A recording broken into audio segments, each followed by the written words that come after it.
Le joli mot du jour, aujourd'hui, umami. Non, chers auditeurs, n'ayez pas peur, je ne vais pas me mettre à chanter à ce micro. Pourtant, vous connaissez ma propension à pousser la chansonnette chaque fois qu'un mot me rappelle un quelconque refrain. À l'instant, je ne peux m'empêcher de songer à Nicoletta, et fatalement, il me devient impossible de me retenir.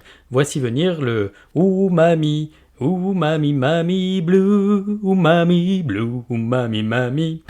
Je suis vraiment désolé.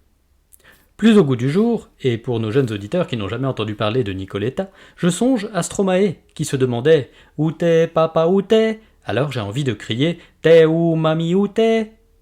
Seulement, tout ceci est bel et bon, mais ne fait pas avancer le schmilblick, navré à nouveau pour les moins de 50 ans. C'est quoi un umami ? Non, ce n'est pas une prise de judo, ni le nom d'un nouveau sushi ou un maki. D'abord, il faut savoir que ça s'écrit U-M-A-M-I, que ça vient du japonais, idiome que je maîtrise sur le bout des doigts, vous vous en doutez, chers auditeurs. Définition d'umami. Connaissez-vous les 4 saveurs fondamentales ? Il s'agit du sucré, de l'acide, de l'amer et du salé. Eh bien, figurez-vous qu'il existerait une 5e saveur. Tout à fait, oui, les Japonais l'ont déniché. Il s'agit de, je vous le donne en 1000, oui, de l'umami, qui pourrait se traduire par goût savoureux. Savez-vous, entre parenthèses, que notre langue est fichtrement bien fichue ? Elle est capable d'identifier ces 4 saveurs de base selon une carte de la langue. Ainsi, le sucré est perçu à la toute pointe de la langue, le salé sur les bords du premier tiers, l'acide sur les côtés un peu vers l'arrière. Tenez, vous savez lorsque vous pensez très fort à du citron. Tiens, faisons l'expérience en direct.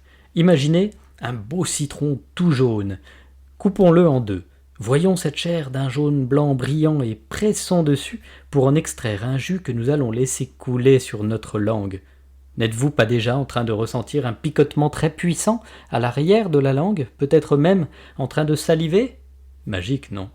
Enfin, tout au fond, la langue perçoit l'amer, le goût du café par exemple, faites le test. Songez aussi à l'expression « comme un goût amer au fond de la gorge ». Voilà, tout s'éclaire. Et notre umami dans tout ça ? Où le goûterait-on ? Eh bien, au beau milieu de notre langue, en plein cœur de cette langue. Plus qu'un goût, c'est une sensation sur le palais, sensation de rondeur, de gourmandise, une sensation qui donne envie de plus, d'une bouchée supplémentaire, ou carrément de finir tout le plat. Présent dans la cuisine nippone, dans la soupe miso, soupe soja, dashi, poisson séché, on le retrouve également dans toutes les cultures.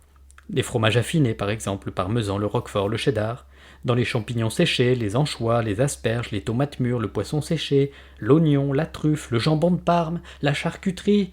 Enfin, nous avons une explication pour notre addiction aux saucissons et au fromage. C'est la faute de l'umami. Mais ce n'est pas que dans notre tête. En réalité, ces ingrédients possèdent 3 des acides aminés suivants. Le glutamique, le guanylyque et l'inosinique, responsables de la saveur umami. Or, plus ces acides sont mélangés entre eux, plus ils sont irrésistibles.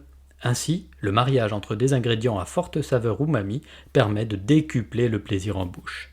Ah, le plaisir en bouche. Comment mieux conclure cette pastille qu'avec ces mots bouche et plaisir, tout bonnement avec un mot umami.